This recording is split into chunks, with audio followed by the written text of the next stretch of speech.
Hello everyone, this is Mr. Barry with the Nelson-Atkins. In today's video we're going to be talking about how to create trees with watercolor. We're going to be looking at simplifying shapes first and how you can look at a tree and simplify it to make it a little bit easier to paint, and then we're going to get into some specific painting techniques. But first I want to take a look at this painting. This is part of our American collection. It's by one of my favorite American artists, and his name is Frederick James. Frederick James is actually from Kansas City, and this painting is his white sycamore. If you look at this painting carefully, it is just an incredible study in detail. The bark of the tree has many types of detail on it, with the bark breaking off in some parts and with the very rough sections. But the other part I want you to see is how he utilized the light and shadow.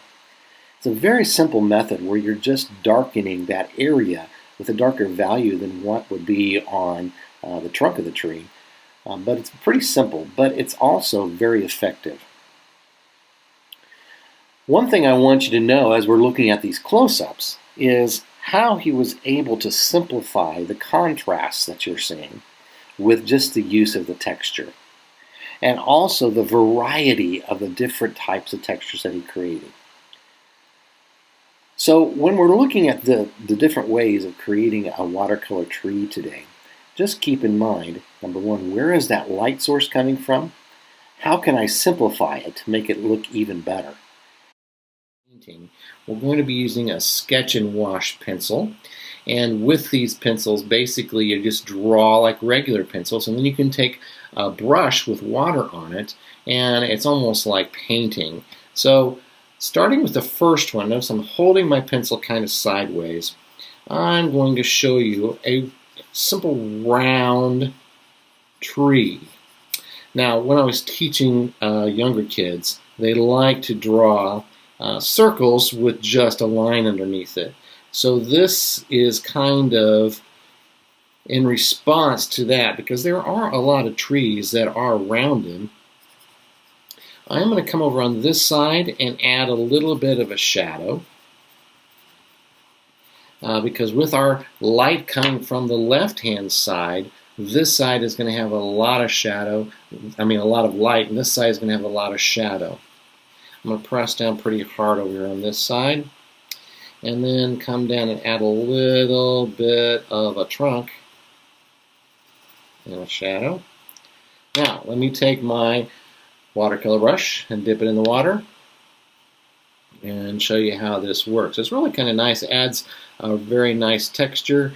Almost has the impression of when you are using ink. So adding a little bit more texture in through here, and then coming down into my trunk, adding a branch or two coming up there like that,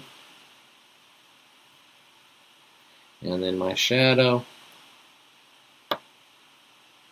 And there is my round tree. It's almost circular. Now let's go on and let's go to a tree that's kind of, I like to say it's a kind of jelly bean shape, but it's a spreading tree. Same situation, holding my pencil sideways. And you can see how I'm going to make it kind of a jelly bean shape, because what happens is these branches get very long, and so they kind of grow over where the main area would be.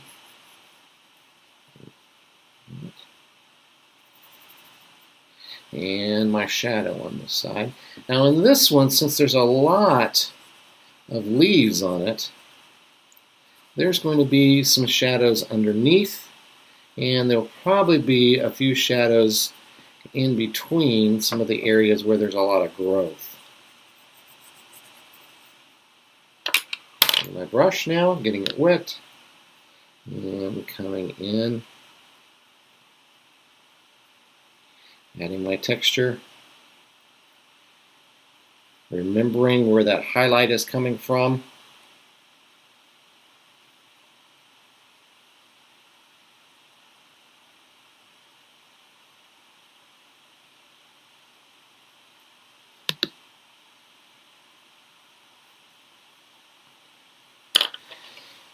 Now, tree number 3 is one that we're all familiar with, and it's a triangular tree, or pyramidal, and it's like an evergreen or a fir tree coming down like this.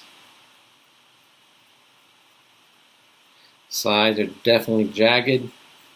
Bottom is more rounded. We're not going to see the trunk as much. Now, sometimes you would. Sometimes this bottom canopy part wouldn't come up down so far, so you're going to see the trunk. Now, this is made up of a bunch of branches kind of sticking out like this. I want to make sure that I add some of that and come in like this as well. The texture is going to be just a little bit different than on the other trees.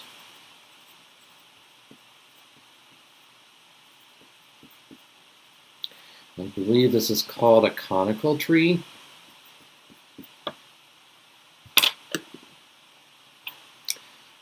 Add a little bit of a shadow over here. And then a water.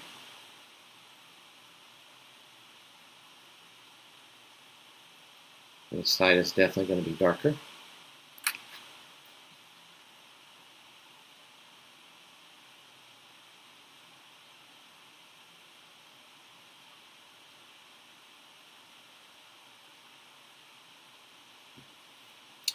Tree number 4 is a tree that you might, as a shape that you might have if the tree has been shaped. And it reminds me basically of a corn dog. So it's kind of an oval shape like this.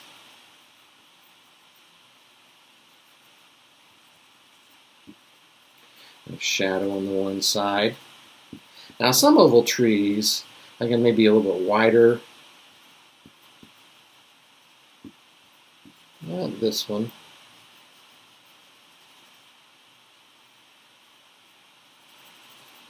This one has more of that corn dog shape. Move this up a little bit so you can see it. So I'll get right in there, add my shadow. I really like using these sketch and wash.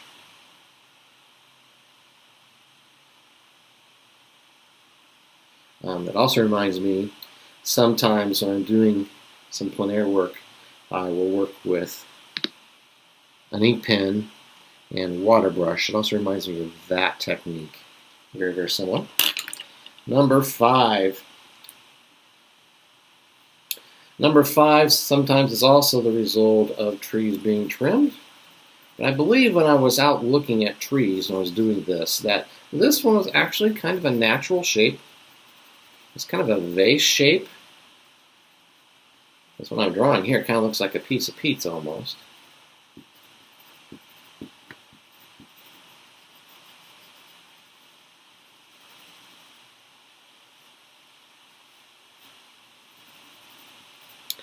Just remembering our purpose for doing this, we are simplifying the shape.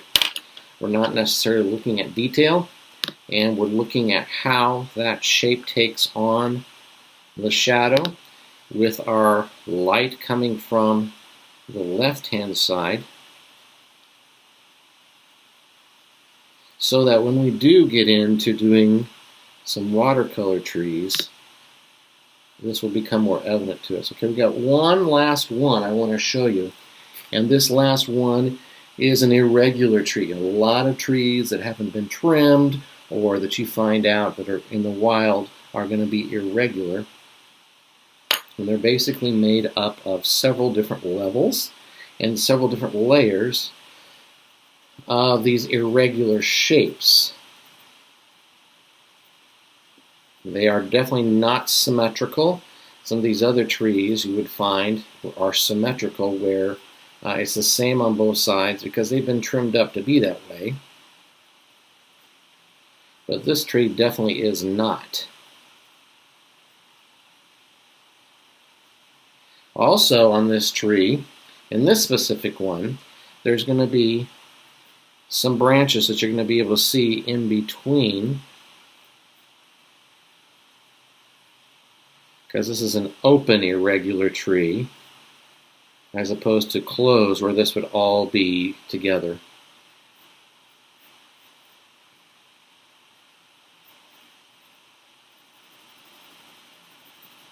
Now each one of these sections is going to have the shadow on it individually. So I'll come in and put a little bit in there. Almost close to needing to having my pencil sharpened. Since that's the last one we're going to do here. And a little shadow, some texture.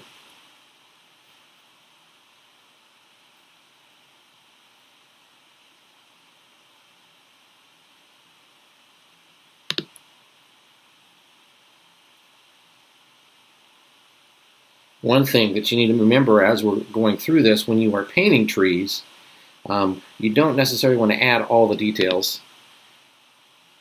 In this situation, this is a good situation where I am not coming in and adding a whole bunch of little leaves in through these areas, the same way when we're painting with watercolor. So I've mixed up two main colors. I've mixed up a light yellow, and I used Hourland and a little bit of Antwerp blue, and mixed up a lighter version up here with it's a yellow green, and then a darker green. I'm going to use those as we start painting our trees. And thinking back to those shapes that we just talked about, I'm going to get some of the yellow green first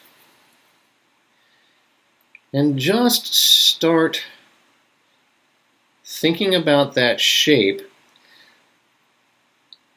on the rounded tree. Just come in here and start building up some foliage.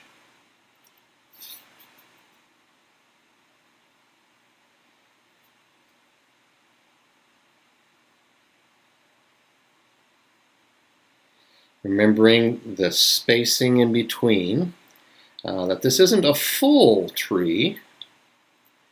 It's got a little bit of space in between some of the branches.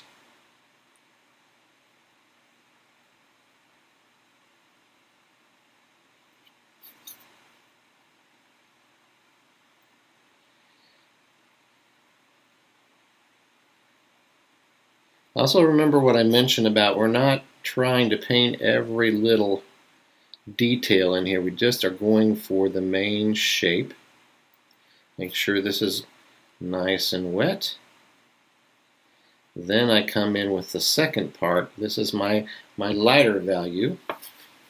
Remembering where the light is coming from and where the shadows might be on this specific tree. Rinsing out my brush, drying it off, coming in and get some of that darker blue-green that I mixed up. And then I'm going to start putting in some shadows on this side, just kind of tapping them in.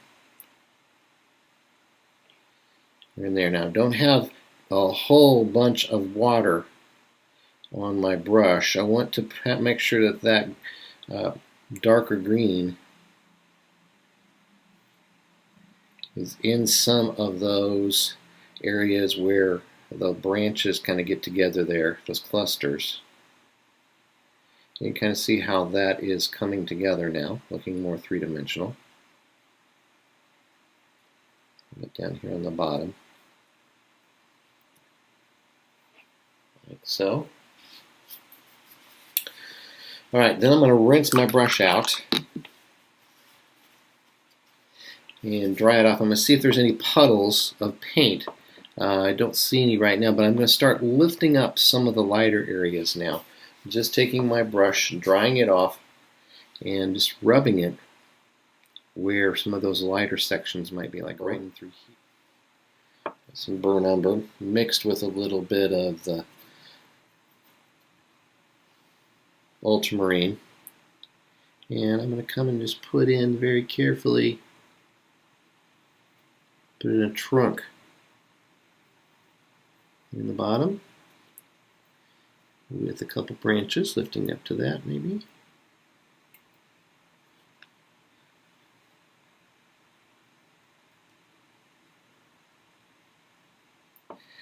Starting up towards the top, Again, thinking about that shape, rounded on the top, maybe some leaves hanging over a little bit. This is a lot of leaves on it.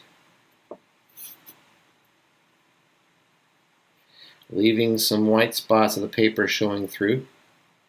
So that would be like blank spaces within that tree.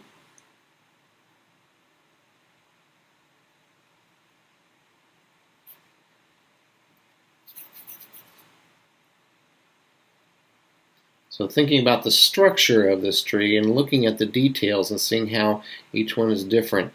Now, we looked at some photographs as we were drawing the other one, so I really encourage you to look at the details of the tree and not just go by what you think it looks like, that we've talked about earlier. And that just helps it look so much more realistic, because again, every single tree is different. You don't have two trees that are the same. Okay.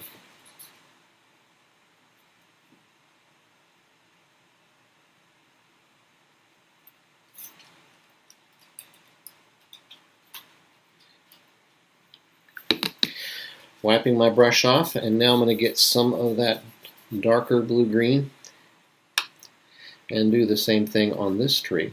So on this one, up a little bit, that's too wet. Make sure it's a thicker section of the paint that you're grabbing. You don't have too much water on it, because then it's going to get into some of the parts of the tree that you really don't want it to. It's going to be less controlled.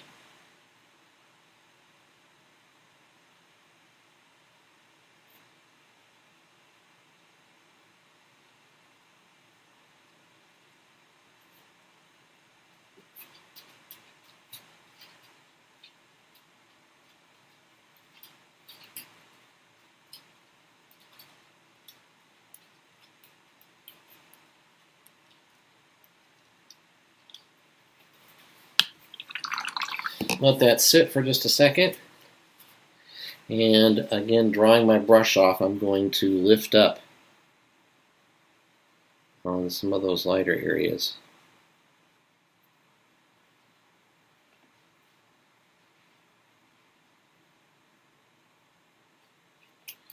With this one's going to have more branches on it coming down this way.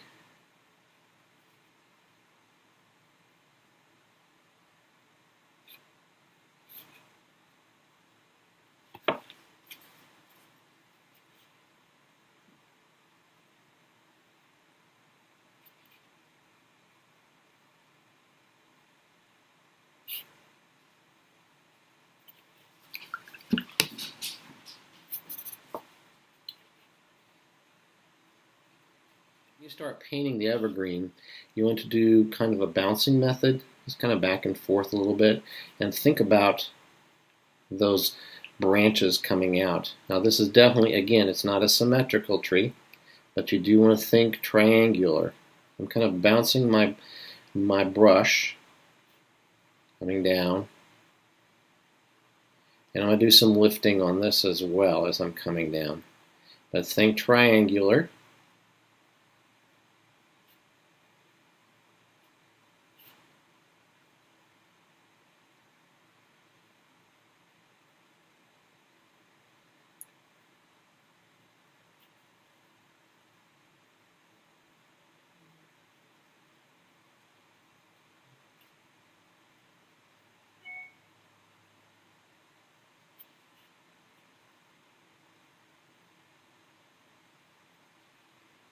Those branches get longer as they come down farther this way, and then we'll add some detail, some of them hanging down too here. Alright, now I've got that. Let me go in and lift some of that color up on the lighter side. This trunk of a tree. Now the trunks on an evergreen tree are nice and tall and thin.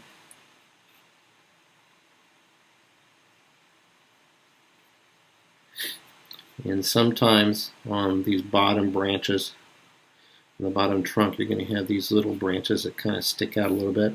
And you might see a couple of them up here too.